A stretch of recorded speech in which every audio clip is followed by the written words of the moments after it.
And welcome to the November 4th Nadex Morning Market Update. My name is Todd Rich. I am running education over at Nadex. With me today, I have got Brian Caprice from Keep Trading Simple.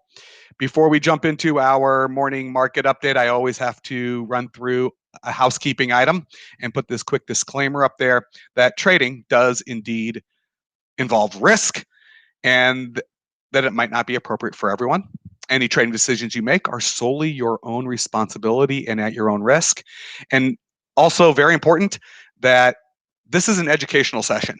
What we're doing today is for your education. Nothing that we say today, either Brian or myself, should be construed as a buy or sell recommendation. With that, I would like to turn it over to Brian, and let's figure out what we'd like to talk about for hot spots in today's markets. Sure, absolutely. So a couple things that I look at. In my normal routine, I will typically go through currencies, indexes, and commodities. And today I'd like to kind of focus on the commodities, gold and silver in basically in particular.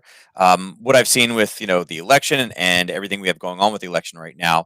Again, no outcome yet, but there is some varying opinions about what things like stimulus could look like post-election. And I do think that both of those are setting up for interesting trade setups or potential setups that I see that could provide some opportunity today. So let's jump right over. Can you switch it over to my chart real quick? There we go. Perfect. There we go. So what I'm looking for right here is this is kind of an hourly chart of gold. And this is an area that we have talked about in the past, this 1910 range. As you can see yesterday during kind of I'd say the heightened level of chaos, right, during the election, we watched price kind of gradually rally up, and then all of a sudden everything broke loose, right? It collapsed through the floor, gave us some chop sideways back and forth. And then this morning, we've gotten a couple, not official results, but a couple of states have kind of flipped over, right? And we've seen a bit of a rally back in gold. Now, we've seen price already kind of take off again and kind of push down past its 1 to 3. So that trade, unfortunately, is already kind of come and gone at this point, and we shouldn't be tracing trades, especially with something with the election. But there is a level a little bit higher, and again, if you see the gray boxes on the right, that is what I consider my curve, my area where I have a bias for going long or for being short. Trades that set up in the upper kind of 10% of this area here, those are very strong kind of in this case, a very bearish bias for me. So we actually have levels up into the 1925 up to 1931. It's a zone, and again, if I bring it out to a 4-hour, you can see that the last time price kind of tickled this area, that was where we had this kind of attempts to push higher, based, and then just absolutely collapsed through the floor. And then it touched it again back on the 21st, and same thing. It caused a big rally down. And what I'm looking for now is, again, not taking this short here again, but waiting for it to come much, much higher into the 1925, 1931 range. And here's kind of the setup in the scenario that I'm looking for. It may be a today thing. It may not. But as we see the rest of the states kind of finish their tallying of votes, one of the things that the kind of Biden administration and just Democrats in general was very big on was additional stimulus, right? Helping the American consumer out there.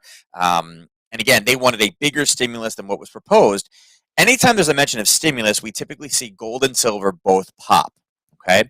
Now, there are some kind of counter opinions to this.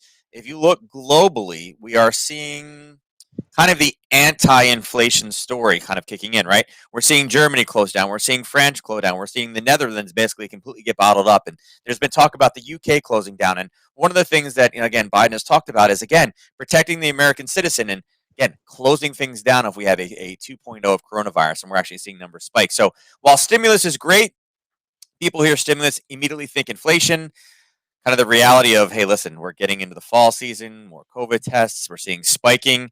That also puts kind of a crimp on the inflation story. So again, it's being able to break through this 1910 up into the 1925 to 1931-ish range. And again, giving us kind of a confirmation signal to kind of roll over. Again, for me, depending on the time of day, I don't know when the election will kind of, finally finish up. Nobody knows that. But if we can get up there at the start of either the European session or the U.S. session, I'd be looking in most likely the knockout realm, but maybe even over in the binary realm. Interesting. Definitely interesting. Right. And I'm not even sure we'll know anything by the end of the day. This is something that could play out for. Yeah, right, this could be a few days. Keep an eye and watch. Yeah. For real. So let's go ahead and I'm going to jump over to the Nadex platform and let's take a peek at what we would see over there. And if you want to follow along, I make it easy for you so you can see where I'm clicking. Sure. We are going to take a look at the knockouts. We're going to jump down to the commodities. Let's take a quick peek at gold. It's populated chart over here with gold. And you had mentioned a couple of levels. Yeah, you saw something up above. If we were to roll up to the 1926-ish range, you might be 1935 up top. okay. So let's go ahead and I'm gonna just so people can follow along. Let's go ahead and put a vertical line in up here. Yeah, right up in here somewhere. Yep, that should be the knockout, right? Yeah. Actually, it's interesting. That's a level for a knockout. You also mentioned something down below. Let's just drop that in where you saw some support. If we were actually to drop all the way down into the 1853. Right. So let's just go ahead and put that down there. So you can follow along. I've kind of put your ranges on the Nadex chart. Yeah, it looks like that 1853 one. It's we're seeing this from all the way back here. Yeah, it's a bit farther away. I don't think that's going to be the near term entry. I think it's probably going to be more the upside, but you never know. I mean, with the election, again, this could be a Friday, it's in, and then just an absolute collapse to the downside, looking for a reverse early next week. So again, it could be something to keep on the radar all week. Yeah. So here I'm clicking around and on the Nadex knockouts. Right. It looks like this 1925 level a little too low. Yeah, it's just a little close. I have a feeling we'll kind of whip through that just a bit, and you can see that sellers have come in just above that. So that 1935 is really kind of putting an acceptable level of risk right above the zone. And then from there, obviously, is where we've seen buyers step in and really kind of push this to the downside in the past.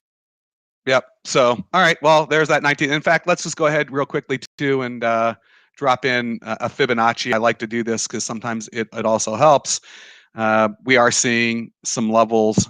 Clearly, this 50% Fibonacci level it looks like it was a little bit of a level earlier in the day. Actually, it's I'm not sure we're not really necessarily seeing anything here per se.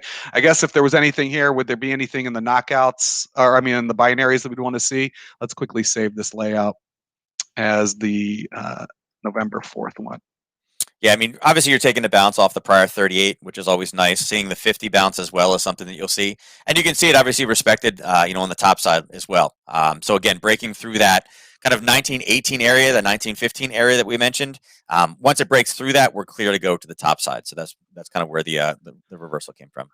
So interesting, right? So if you're looking for that, there might be some opportunities here. If we were start to roll higher, there might be one of these binary options that could be kind of compelling up until we drifted up into that. Yeah, I mean, what I like about that is, again, depending on the timing of this, if we get the result that it looks where the market, where the election is trending right now, we could get that result on Friday. That is highly possible.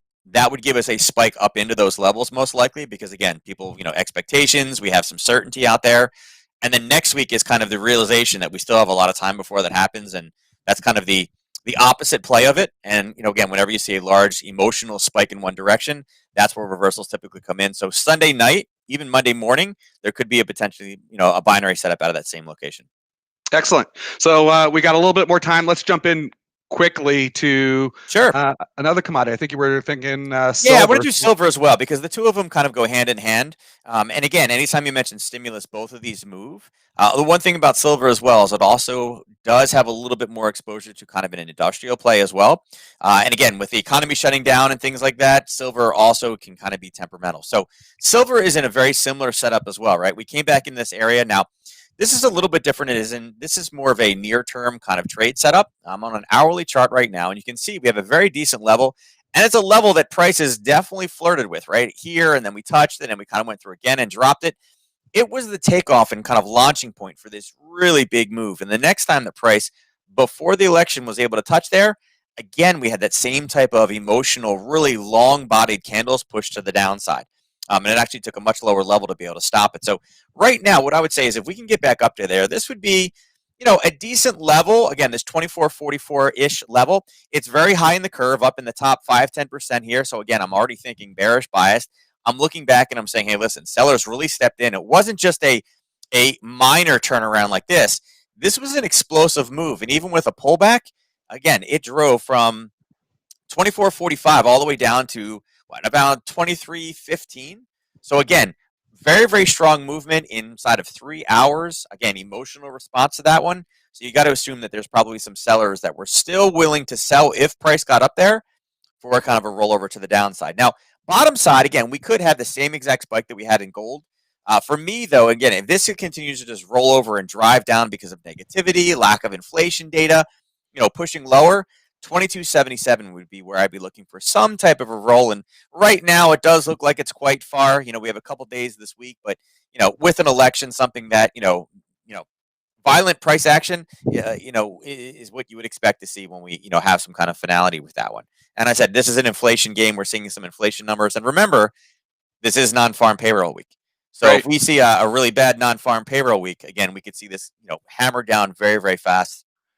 And again, play the emotional response to the top side. So right now, I'm kind of looking at the 24.45-ish range down to the 22.77 range. And that's what I'm using for my curve for my bearish and bullish bias. Awesome. And let's just do a quick jump over here.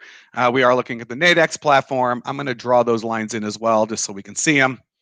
I think you mentioned the 24.45. So we might be looking at some resistance up in about as close as I can get it.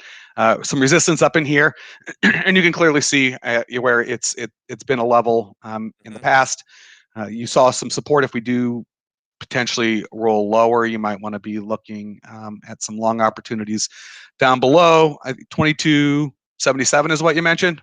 Yeah. And it's not that there's not another, areas of buying there. That's just the cleanest. And again, in a high emotional kind of heightened time that we're in right now, getting levels that are a little bit farther out, a little bit, more untested, tend to be the better levels for reversal than something that's very, very close to, in close proximity to price right now. Right. And just look, put that over into the knockouts. I'm not sure if there's really necessarily a knockout that you would potentially want to look at in here. This might be better suited for the binaries. Is what I'm thinking. So when we jump over to the commodities, we can look over to the silver. I'll jump into a daily chart on silver. Yep. And again, non-farm, this could be a non-farm payroll number as well. A news release based off of that. If that non-farm number comes in really bad, the need for stimulus is going to be much, much higher. A higher stimulus also means more inflation, or at least more perception of inflation. Again, that could really be a nice kind of takeoff point for this one as well. Excellent. Well, Brian, I want to thank you for that. Before we let everyone go back to their day, I would like to just mention that if you've got any questions at all about what's going on over at Nadex, please feel free to reach out to us at customerservice@nadex.com. And if you would like some, you know what? Helps if I turn this on. I apologize. There we go. If you're looking for any questions, you can reach out to us at customerservice@nadex.com. And if you're looking to catch up with Brian, you can reach him at support@keeptradingsimple.com. And again, I would like to also mention, please remember, helps. There we go. That trading does involve risk. This was all educational. No recommendations to buy or sell. Thank you, everyone, for joining us today. Be sure to join us tomorrow. Good luck in the markets.